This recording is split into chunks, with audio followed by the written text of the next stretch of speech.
Dans les marchés publics, on entend partout qu'ils sont tous corrompus. C'est que de la magouille, des dessous de table, des commissions occultes à tout va.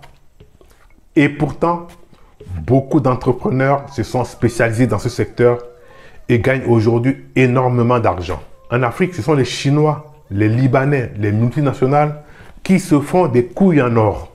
Comment font-ils? Arrêtons de pleurnicher et voyons la réalité en face. Dans cette vidéo, je vais vous présenter les divers types d'actes de corruption qu'on rencontre tout le long du cycle de marché public qui vont vous permettre de bâtir une stratégie efficace afin de gagner les marchés publics.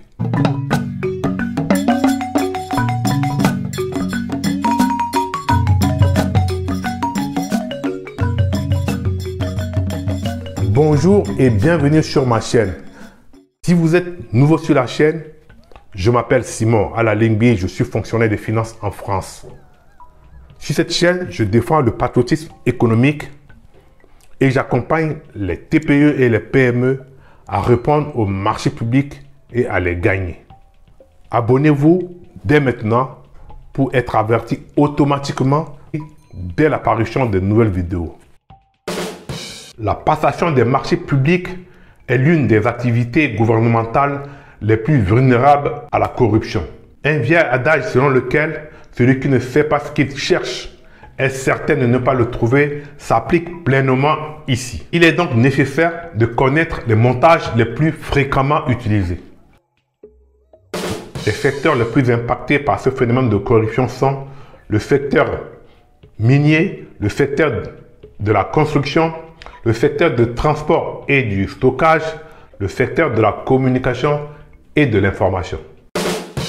Dans les divers types d'actes de corruption qu'on rencontre, la partie visible de l'iceberg est le détournement des fonds alloués à l'évaluation des besoins et la corruption des agents de la fonction publique impliqués dans le processus de l'attribution des marchés.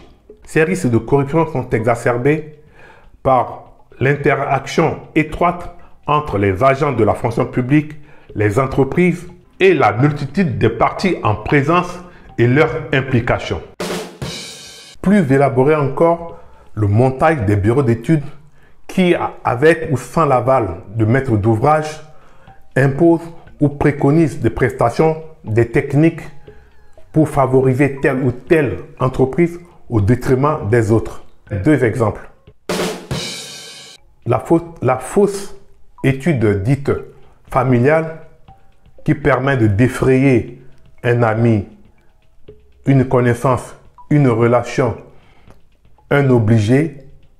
La fausse étude dite directive qui se rencontre dans des réseaux, c'est l'expert qui réoriente la réalisation de la prestation vers telle ou telle entreprise ou vers tel ou tel processus. La fraude affecte aussi le processus de la mise à concurrence. Les cas les plus évidents pour favoriser les soumissionnaires sont l'absence de publicité, le recours à une procédure irrégulière, le fractionnement des opérations en dessous du seuil, etc. Les ententes constituent d'importantes fraudes dans les marchés publics. C'est ce qu'on appelle des montages externes qui permettent à quelques entreprises de se partager le marché et de surfacturer les opérations. Ces entreprises s'entendent entre elles pour ne pas répondre à des appels d'offres, ce qui les rend infructueux, soit pour répondre à leurs conditions les plus onéreuses. D'autres montages sont complexes et difficiles à mettre en évidence. On peut citer le cas de manipulation de l'ouverture de plis et les critères d'évaluation. Si vous êtes resté jusqu'à cette étape de la vidéo, c'est que vous êtes vraiment motivé et que vous avez la ferme volonté de réussir.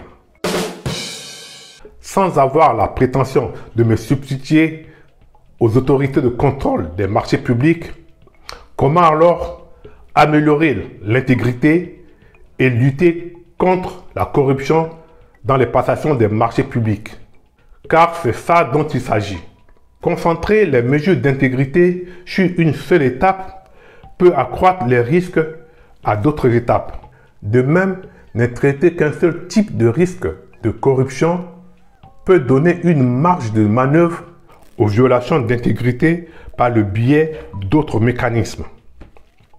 Les recommandations de l'OCDE soulignent plusieurs principes qui peuvent directement ou indirectement prévenir la corruption dans les marchés publics et promouvoir la bonne gouvernance.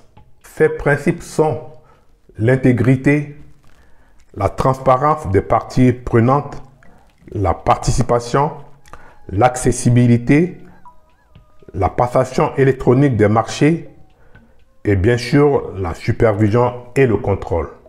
Je détaillerai ces principes dans une prochaine vidéo. Cette vidéo arrive à son terme. J'espère vous avoir fourni des éléments indispensables qui vous permettront de bâtir une vraie stratégie et de pouvoir gagner les marchés. Merci d'être resté jusqu'à la fin de cette vidéo. Likez, partagez, prenez soin de vous et à très bientôt.